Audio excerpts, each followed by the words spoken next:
lots going on for you this week, Aries. A lot of interaction with Mars, and also you get a visitor later on in the week. Let's get into the tarot card reading and astrology summary for Aries, Sun, Moon, and Rising. This is an energy reading. So you take the energies that I describe and you apply it to wherever it applies in your life. And feel free to leave comments below as to how they apply to your life, because I love to know what you guys are up to. There's always an extended reading, and I hope you'll join me for that.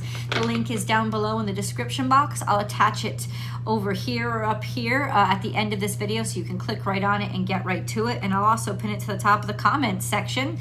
I do have a special reminder at the end of today's video, so hang on till then. If you love this video, be sure to show that love by liking it. It's easy to forget.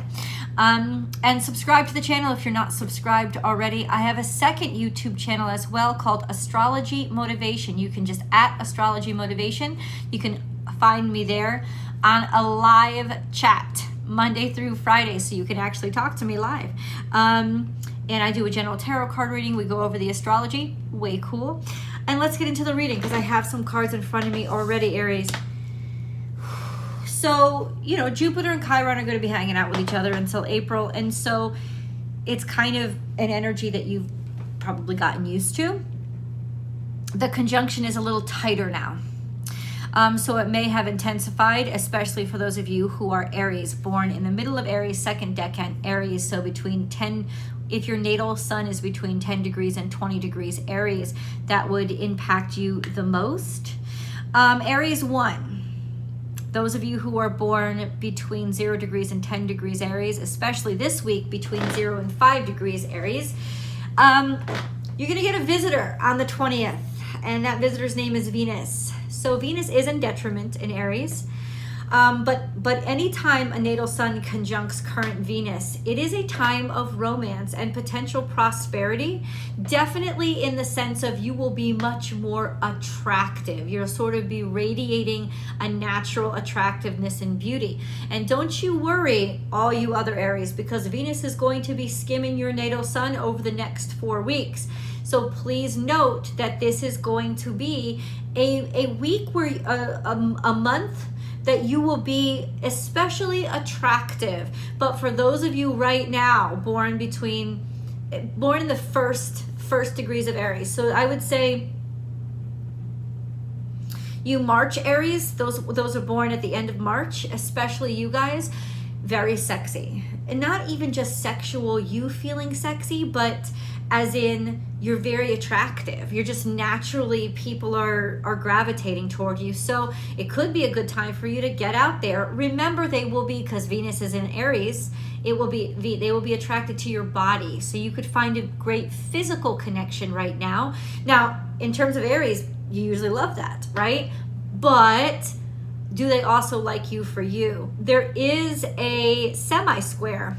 Hold on, there is a semi-square that forms the next day to Venus in Aries, and that semi-square is to Mercury. So there are some complications when it comes to communications, whether that be emails getting lost or texts getting lost, or just not understanding each other very well. There could be just something off there.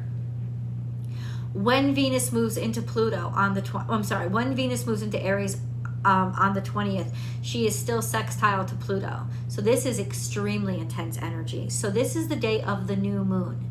Now, technically, you guys, Mars is square to the new moon. Mars is not in Aries, so Mars is your ruling dignitary, however, and Mars is square to this new moon, so it could just be a little bit of a challenge to get something new started, and that challenge could be coming through communications, though Mars and Mercury are trine to each other, while Mars and Venus are semi-square to each other. So there does seem to be a fluency with like communications when you're taking action through communicating. But when you're taking action through maybe your beauty or appealing to somebody's attractiveness to you or your attraction to them, there could just be a little bit of a hiccup in some situations. either way, you, especially for those of you born in the beginning of Aries season, are going to find yourself to be very appealing and very attractive. But, you know, I'm just saying it's going to be physical attraction predominantly. So be aware of that. Be aware of that. I don't know where that will head to. But it is a time where you are going to be more attractive, more romantic, more passionate, maybe even more fortunate when it comes to making money. It's a good time to meet somebody new. But you might not want to be the one that takes the action, since Mars is going to be with this new moon. There's just a sense of some sort of rub. I'm trying to figure that out. You know, it's just that Mars is in Gemini, and Gemini and Pisces, they communicate in a totally different way. Pisces communicates psychically. They communicate through just sensing, right? Whereas Gemini likes to be straightforward. So that's probably going to be some of the tension that is happening, that you're going to be feeling somehow. It may not be in your romantic life, it may just be in general, but just be aware of that. I do see that this is being kind of beautiful energy when Venus drops in. Despite the little stubbornness to Mercury, I don't think that that's going to be as big of a deal as the fact that she's conjunct some of your natal suns. And that's just going to be, you know, let yourself feel good. Let yourself enjoy yourself. You may not want to take things too seriously at first.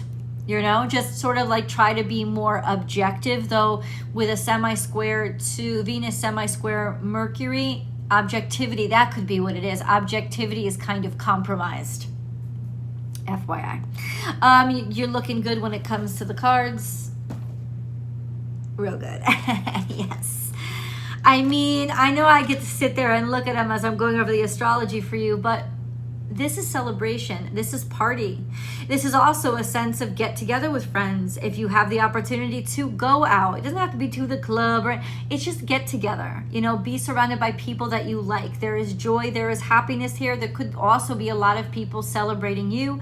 If you're going to an actual celebration, or just good times with people that you really like, being around people who really like you. This could also be, you know, that Venus conjunct Sun energy toward after the 20th, a sense of people really liking you and really celebrating you. But we also have the Ace of Swords, which is all about breakthroughs and clarity and triumph and victory and success after hardship. So you could be winning a huge prize here. You could be the one that is celebrated. It could be your victory that somebody is celebrating, right? Whether you have to organize it or not doesn't matter. It's sort of people celebrating you, people celebrating your success. Now, celebrating doesn't have to be a party. It could just be you get the job. You know, it's acknowledged. You know, what you're capable of is going to be acknowledged.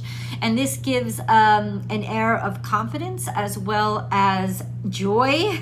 I don't know what you put yourself in there for, but Temperance, you could be dealing with a Sagittarius. You could be deciding to go abroad, or you could just be zooming out and be celebrating and be social and definitely be deciding to go to parties, right? Or it could just be all of a sudden you're realizing clarity here that a Sagittarius has become more to you than you initially expected, or that things are going to work out. You're finding a way to combine things or work things out that you didn't think or you didn't see before. So that's what the clarity comes from, and it really helps you.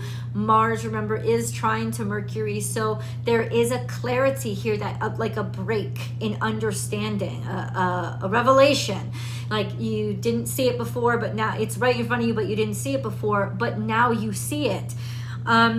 Yeah, finding a way to, you know, make things function, temper things, to take two things that are different and meld them together and actually find a way to make them stronger. This is also major arcana here, so it's a little bit of fate involved.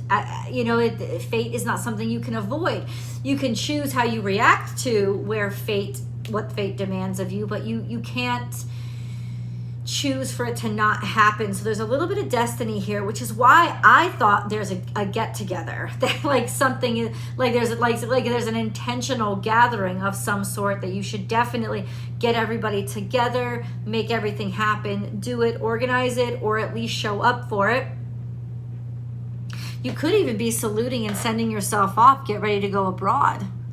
I don't know, maybe that's just for specific Aries, but there is a sense, because Sagittarius does rule foreign travel, it could be a decision or a joyful revelation that you're traveling abroad. You're going far, you're going a great distance, a decision to do it, right? Good news coming in about that. So in other words, good news. And please do share your good news below, because you know I want to know, Aries. Adjustments are required is the moon card coming out. This happens in the future, which means your future is not going to look like what it is now. And it could be that you have to move. Oh, hold on. You're very close to achieving your goal. Hold on. Oh, we got a bunch of cards that fell out in the past. And remember, things only come up in the past if they are directly related to or helped to cause what is happening now. This just came up in the past, a time to give rather than take. So there is a sense of selflessness and you being the nurturer and the healer, or a sense of you working hard, because this is Virgo energy. So it could have just been you put the work in. And even though it may not have been a great pleasure or joy, day to day, pedantically, you committed yourself to getting something done, to that work. That is why things are triumphant and starting to pay off now. You are very close to achieving your goal, but nothing is yet set in stone. So there are some adjustments that you still have to make. But this is like, these are the kind of adjustments that you're going to like to make. Like, because you see that there's an end in sight. It's not like this. In other words, the cards are saying you already went through the hard stuff. You already did it. Like, the hard work is done. You were doing all this hard work without any end in sight. You did it. Now the end is in sight and you know exactly what you have to do. There is some sort of clarity or message or communication that comes in to let you know exactly what you have to do, to change, to switch, to modify, to polish, to whatever you have to do to a situation, circumstance, or relationship. Now you know exactly what you have to do. Nothing has been set in stone, but you are very close to achieving your goals. And now you know exactly what those last little things you have to tweak are. So that's going to feel really, really good. It's almost better than a celebration because, I don't know, because you still feel so active. There's still work to do, but it's like rewarding action because you know exactly what that work is that you'll have to do. Lots of moons here, so this kind of is a cycle. It could take up to 2 weeks to finish everything off, but do it. Make the plans. Like, you'll know exactly what you have to do, so schedule it and finish off that work, because then things will be set in stone. You just have to complete this last little leg of it. And no, that is not bad. That is extremely good, because this is all but guaranteed to you. You just have to finish up this little bit. I don't know what this little bit is. And also it could be good news. You know, nothing is yet set in stone. Whatever decisions that you have made or actions you've taken haven't been contracted, right? There's no signing your name on the dotted line yet. You still have wiggle room to negotiate and make this circumstance better, kind of perfect something. In the distance, there is a 7 of Cups. I don't know why this is. It almost means to me right now, you don't really know. Your future is what is not set in stone. You're not sure about something. It doesn't mean you're not sure about everything. It means that this situation is what you're not really clear on. There's no guarantee, but you know what that means? It means you decide your future. You get to make it happen. How badly do you want it? That is going to be a key ingredient into deciding what is actually going to come out. And I know you can say, Michelle, that's every week, but I'm telling it to you this week because it's really freaking important. okay? These are actions that you have to take, because right now, God doesn't know what your future is going to be. He's still letting you kind of work it out and decide, free will, right? What do you want it to look like? Let him know, let him see it. Make that commitment. And then you can easily look back and be very, very happy that you didn't choose all those other things or decide to get distracted, right? We have 10 of Cups that has also come out. So there's some sort of happiness when it comes to relationships, family relationships, loving relationships. It means you feel your heart is full. So this makes you feel like your heart is full. There could be some sort of togetherness, or maybe getting back together with the family, or moving closer to the family, or a decision to go home and visit people, or go to a place where you feel love and accepted. There is a love and acceptance element to this entire energy. I don't know how it translates for you, but we're going to get deeper into it. Let me know in the comments below, because I would love to know how it's translating for you. Let's get deeper into it. And as weird as it sounds, the 10 of Cups, like, so what's so happy about this? What is this gladness? And I'm glad that it works out, but what is this glad? It's almost like somebody that you love may be making a decision about where they want to live or where they want to be. May have caught you off guard. We have the Hierophant, so something here this week could lead to marriage. It's pointing toward the future, so marriage won't happen now, but there is a sense of, guess what? It's going to lead to the future. I don't know if you guys have friends that are married and are having a get-together this week. That's really specific, but there's something here that adjustments are still going on. It's like the Planko board, right? And the Price is Right. Everything's still bouncing around. So definitely participate in as many variables as possible this week. We have 5 of Pentacles, so there are some sort of financial concerns on the table for you, or you feel kind of left out or out in the cold about something, or that your life lacks something. This has got something to do with it. Maybe you invested a lot. This is a sense, the Fool card says, take the leap of faith anyway. Even though you feel like maybe you're not wanted, or you don't have enough, or you couldn't pay your way, the universe is saying, do it anyway. Like decide to do it anyway. Or maybe the paycheck isn't as big as you would like it, but you know that the experience is going to be exceptional. That's what it's saying. You have to do it. It's about love and finding happiness this week. It's not about finding profit or value. And honestly, with Venus conjunct your Sun, I don't think you're going to have to worry about that much. The money will come, but it may be some sort of financial investment for you. I think it's more take a leap of faith. It's not about the money. It's about how extraordinary this experience is going to be. And moving forward will help the universe catch up to you and provide what you need in order to be able to carry this out. So it's sort of a little bit of an act of faith right now. Sure. Everybody here, all the cards agree. What adjustments are required, God? What adjustments are required? 3 of Cups is here. With friends. Something that your friends want for you, or that you wished for. Something that you've told your friends you've wished for, or that your friends expected from you. This is all happiness and abundance, but 8 of Swords. So adjustments are required in basically expectations from your friends, or what you wished for, or what makes you happy. It means that you could be moving away from or leaving a group of people that you really love, that you really care about. It doesn't mean they're going to stop being your friends. It just means that there could be a need to leave them behind for a while. It could also be having done something that isolated you from your friends, right? Everybody else is really happy about something, but 8 of Swords, you get left out, you get left behind. What do you mean adjustments are required? 3 of Cups and 9 of Cups is happiness, celebration. But 8 of Swords also means isolation. It's almost like you're celebrating. It's like a going away party.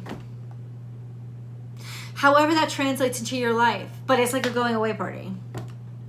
It doesn't mean that the people don't love you or that something good isn't happening. It just means there's sadness, a little bit of sadness there. Like that's, and I said, what are the adjustments that are going to be required?